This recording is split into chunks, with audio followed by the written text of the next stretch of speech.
The code of criminal procedure 1898 यानी CrPC की series में हमारी ये इंट्रोडक्टरी वीडियो है, जिसमें हम सीआरपीसी का इंट्रोडक्शन यानी ये है क्या और इसका पार्ट 1 प्रीलिमिनरी, जिसमें पहले 5 सेक्शंस आते हैं जो कि मोस्ट बेसिक इंपॉर्टेंट सेक्शंस हैं सीआरपीसी को समझने के लिए, उनको डिस्कस करेंगे। तो the code of criminal procedure 1898, जिसे अमूमन हम क्रिमिनल प्रोसीजर कोड भी कहते हैं, और ये एक प्रोसीजरल लॉ है। इसमें प्रोसीजर बताया गया है क्रिमिनल सब्सटेंटिव लॉ को एडमिनिस्टर करने के लिए, यानी उसके लिए ये मैकेनिज़्म प्रोसीजर बताता है। अच्छा, ये जो सब्सटेंटिव क्रिमिनल लॉ है, इसमें जराइम को डिफ़ाइन किया गया होता है और उसकी सज़ाएं बताई गई होती हैं, जबकि जो प्रोसीजरल लॉ होता है उसमें वो सज़ा दिलवाने का प्रोसेस यानी प्रोसीजर बताया गया होता है। यानी कि जिस तरह पीपीसी में हमें सज़ा तो बता दी गई जराइम की, जैसे कि कत्ल हो गया है, डकैती हो गई है, चोरी हो गई है, तो अब उसके लिए अब नेक्स्ट जो पुलिस अरेस्ट कैसे करेगी, यानी उसका प्रोसीजर क्या है, अदालत में कार्रवाई कैसे शुरू की जाएगी और सज़ा देने के लिए प्रोसीजर कैसे इख्तियार किया जाएगा, ये सब हमें प्रोसीजरल कोड बताएगा। तो एक और बात याद रखें कि ये एक जनरल लॉ है सीआरपीसी, और अगर कहीं पर स्पेशल या लोकल लॉ आ गया तो वो प्रिवेल कर जाएगा और ये सीआरपीसी खामोश हो जाएगी। अब ये जो क्रिमिनल प्रोसीजर कोड है ये हमें किन चीज़ों के बारे में बताता है, तो ये हमें क्लासिफिकेशन ऑफ क्रिमिनल कोड्स के बारे में बताता है, मुलजिम को गिरफ्तार कैसे करना है, उसका प्रोसीजर क्या है, और उसके लिए कलेक्शन ऑफ एविडेंस करना, इन्वेस्टिगेशन इंक्वायरी कैसी होगी, चार्ज यानी फ़र्द जुर्म लगाना, और आखिर में इस चीज़ का तयन करना कि वो मुलजिम गुनाहगार है या नहीं, और अगर गुनाहगार है तो उसे सज़ा देना, और अगर नहीं है तो बरी कर देना। इस तमाम प्रोसीजर के बारे में ये क्रिमिनल प्रोसीजर कोड हमें बताता है। तो अब इसका स्ट्रक्चर कुछ इस तरह से है कि इसके पार्ट्स जो हैं वो 9 हैं और चैप्टर्स 46 हैं, सेक्शंस 565 हैं और शेड्यूल्स इसके 5 हैं। अब आते हैं इस कोड के प्रीलिमिनरी पार्ट की तरफ, जिसके 5 सेक्शंस हैं जो कि मोस्ट बेसिक इंपॉर्टेंट सेक्शंस हैं सीआरपीसी को समझने के लिए। तो इसका जो सेक्शन 1 है, इसमें कहा गया है कि इस कोड को the code of criminal procedure 1898 का नाम दिया गया और ये 1 जुलाई 1898 को नाफिजुल अमल हुआ। तो सब सेक्शन 2 में कहा गया है एक्सटेंट, यानी ये इसकी हद के बारे में बताया गया है, ये कहाँ तक नाफिजुल अमल है।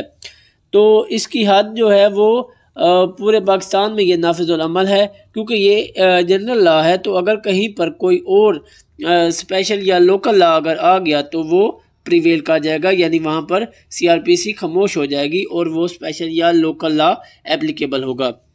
तो नेक्स्ट जो है वो सेक्शन 2 रिपील्ड है और section 3 reference to code of criminal procedure and other repealed enactments. तो इसमें कहा गया कि जो कोई भी इस कोड ऑफ क्रिमिनल प्रोसीजर 1898 से पहले जो प्रोसीजरल कवानीन मौजूद थे उन सब को रिपील्ड मनसूख कर दिया गया इस कोड में। मसलन यहाँ पर उन्होंने मेंशन भी किया है कि एक्ट 25 ऑफ 1861, एक्ट 10 ऑफ 1872 या एक्ट 10 ऑफ 1882, यानी उन सब को इस कोड में रिपील कर दिया गया। जो 1898 यानी जो कोड ऑफ क्रिमिनल प्रोसीजर हम पढ़ रहे हैं उसमें उससे पहले जितने भी कोड थे, प्रोसीजरल कवानीन मौजूद थे, उन सब को यहाँ पर मनसूख कर दिया गया है। अगर उन पुराने कवानीन में से कोई चैप्टर या कोई सेक्शन वगैरह अडॉप्ट भी किया हो तो वो उनका नहीं बल्कि इस कोड ऑफ क्रिमिनल प्रोसीजर 1898 का ही शुमार किया जाएगा।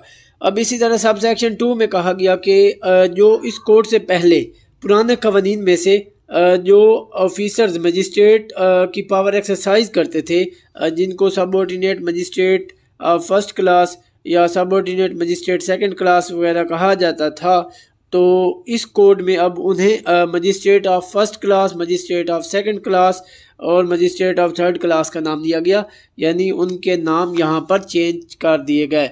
अब इसी तरह जॉइंट सेशन जज का नाम था, इस कोड से पहले एक लफ्ज़ यूज़ किया जाता था, जॉइंट सेशन जज।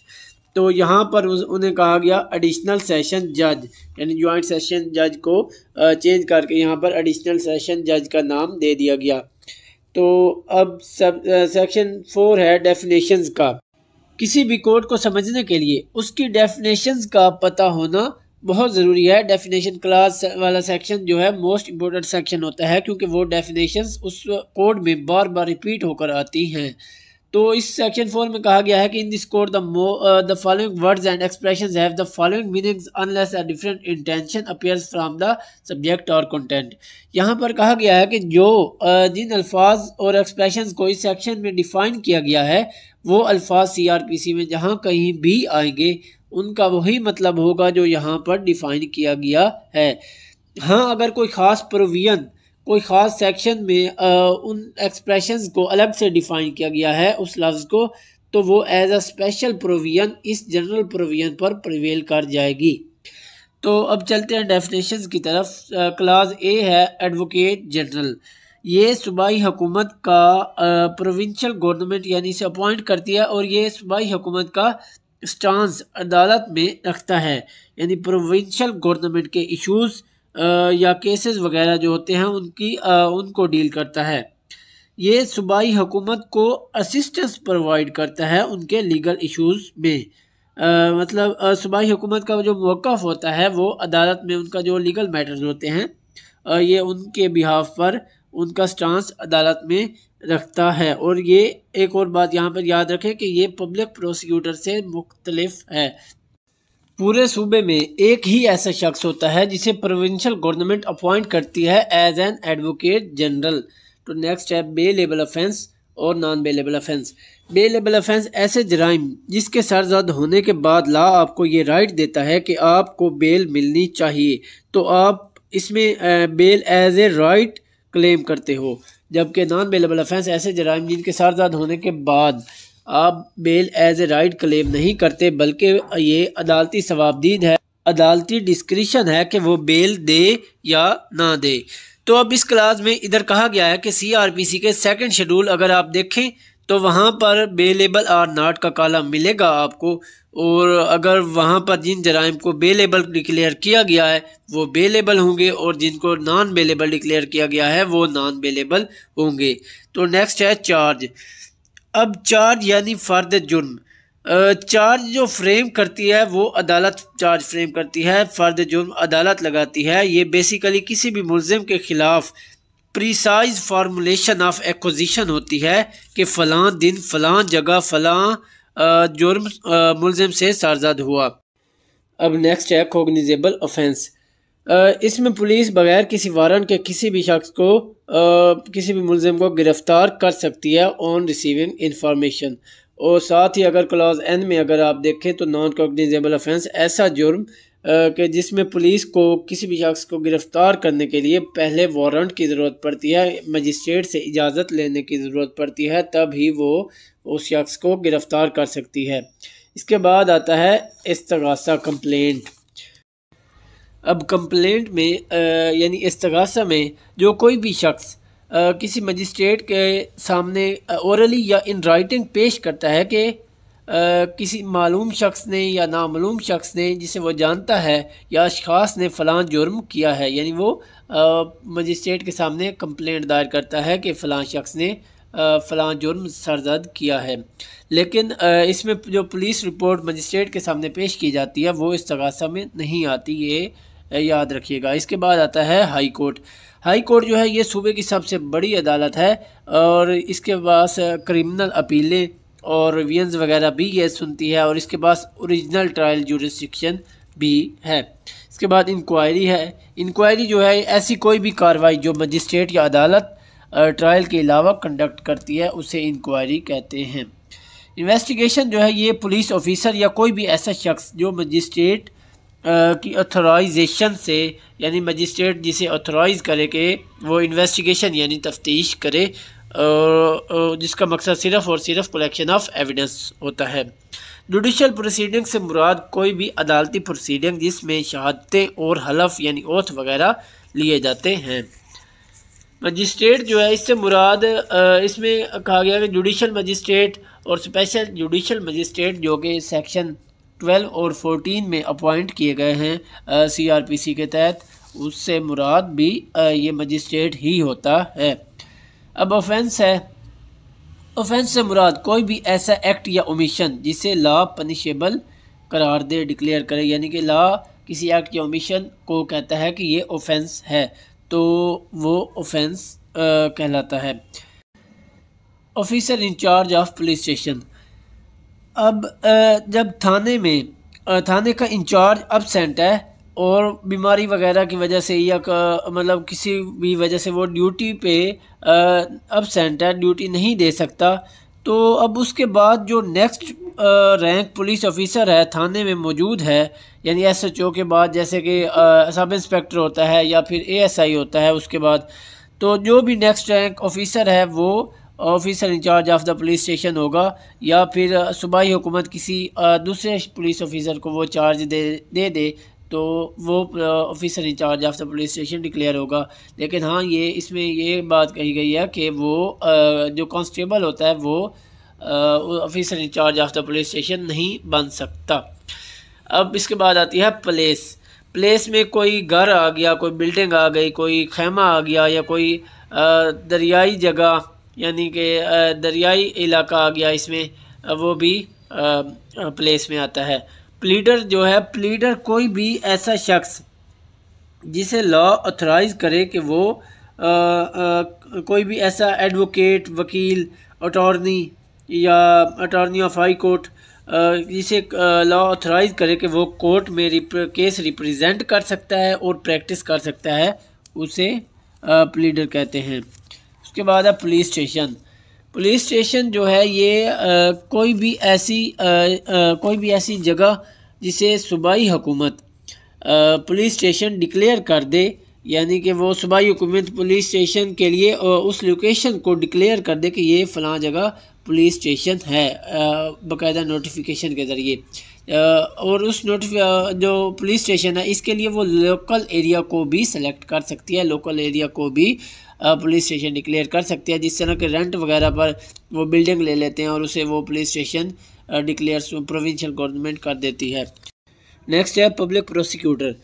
पब्लिक प्रोसिक्यूटर से मुराद कोई भी ऐसा शख्स जो 492 CRPC के तहत अपॉइंटेड हो, या कोई भी ऐसा शख्स जो पब्लिक प्रोसिक्यूटर की डायरेक्शन पर काम कर रहा हो, या कोई भी ऐसा शख्स जो स्टेट के बिहाफ पर किसी भी high court criminal jurisdiction original criminal jurisdiction में केस लड़ रहा हो। मतलब स्टेट के बिहाफ पर मुकदमात की पैरवी करने वाला वकील जो होता है उसे पब्लिक प्रोसिक्यूटर कहते हैं। मज़ीद attorney general, public prosecutor, advocate और जनरल लॉयर पर एक डिटेल वीडियो आपको लीगल टर्म्स की प्लेलिस्ट में हमारे चैनल पर मिल जाएगी। क्लास यू है सब डिवीज़न। अब किसी भी सूबे को सेशंस डिवीज़न में तकसीम किया जाता है और एक सेशंस डिवीज़न में एक से ज़ायद डिस्ट्रिक्ट भी हो सकती हैं और एक डिस्ट्रिक्ट में एक सेशन डिवीज़न में एक डिस्ट्रिक्ट भी हो सकती है। अब जो सब डिवीज़न है ना, ये डिस्ट्रिक्ट के बाद आती है, यानी तहसील लेवल से थोड़ा ऊपर और डिस्ट्रिक्ट से नीचे, यानी कि कोई भी ऐसी जगह जहाँ पर आबादी और तहसील से ज़्यादा है और डिस्ट्रिक्ट से कम है और केसेस का बर्डन भी तहसील से ज़्यादा है और डिस्ट्रिक्ट से कम है, तो उसे सब डिवीज़न का नाम दे दिया जाता है। उसके बाद सब सेक्शन 2 में कहा गया words referring to acts, words which refer to acts done extend also to illegal omissions and. तो इसमें कहा गया कि CRPC में जहाँ पर भी एक्ट्स डन का लफ्ज़ आएगा उसके साथ उसे इलीगल ओमिशंस भी समझा जाएगा उस लफ्ज़ को, यानी एक्ट्स डन जहाँ पर भी आएगा यही समझा जाएगा कि इसका मतलब इलीगल ओमिशंस भी है। अच्छा, जो एक्ट्स है ना, इसका मतलब होता है किसी काम का करना, जबकि ओमिशंस का मतलब है कि कोई ऐसा काम जो कि करना चाहिए था मगर ना किया। नीचे कहा गया कि words to have the same meaning as in Pakistan penal code. इसमें कहा गया कि ऐसे अल्फाज जो CRPC के अंदर जो यहाँ इस सेक्शन में यानी सेक्शन 4 में डिफ़ाइंड नहीं किए गए लेकिन पाकिस्तान पेनल कोड में डिफ़ाइंड हैं, तो फिर अगर उनके लिए वो पाकिस्तान पीनल कोड में जो डेफिनेशन दी गई है, यहाँ पर CRPC में वो अल्फाज आते हैं तो वही डेफिनेशन वाला मतलब लिया जाएगा जो पाकिस्तान पीनल कोड में दिया गया है। अब नेक्स्ट सेक्शन 5 में कहा गया है trial of offences under penal code. इस सेक्शन में कहा गया है कि पाकिस्तान पीनल कोड के अंदर जो जराइम दिए गए हैं, जो ऑफेंसेस दिए गए हैं, उनकी इन्वेस्टिगेशन, इंक्वायरी, ट्रायल ये CRPC के तहत किया जाएगा। और साथ ही ये कहा गया कि इनके अलावा यानी इन्वेस्टिगेशन, इंक्वायरी या ट्रायल के अलावा वहाँ पर जो भी जुर्म दिए गए हैं उनका प्रोसीजर जो है वो CRPC वाला ही फॉलो किया जाएगा, उनकी प्रोसीडिंग CRPC के तहत की जाएगी। और सब सेक्शन 2 में कहा गया पाकिस्तान पीनल कोड क्योंकि हमारा जनरल लॉ है तो इसके लिए किसी और कोई कानून में अगर कोई और किसी स्पेशल या लोकल लॉ में दिए गए कानून में से कोई अगर जुर्म सरजद होता है तो अगर उन्होंने कोई अपना तरीका कार वगैरह भी बताया हुआ है इन्वेस्टिगेशन का, इंक्वायरी का या ट्रायल वगैरह का, तो फिर उसको फॉलो किया जाएगा। अदरवाइज CRPC तो है ही, यानी CRPC तो जनरल लॉ है ना। अगर कोई स्पेशल प्रोसीजर बताया गया है स्पेशल लॉ में या लोकल लॉ में तो फिर वो फॉलो किया जाएगा, क्योंकि स्पेशल या लोकल लॉ हमेशा जनरल लॉ को प्रिवेल कर जाता है और जनरल लॉ तब एप्लीकेबल होता है जब स्पेशल लॉ मौजूद नहीं है। So that was a brief introductory video about the introduction of CRPC 1898। Thank you so much.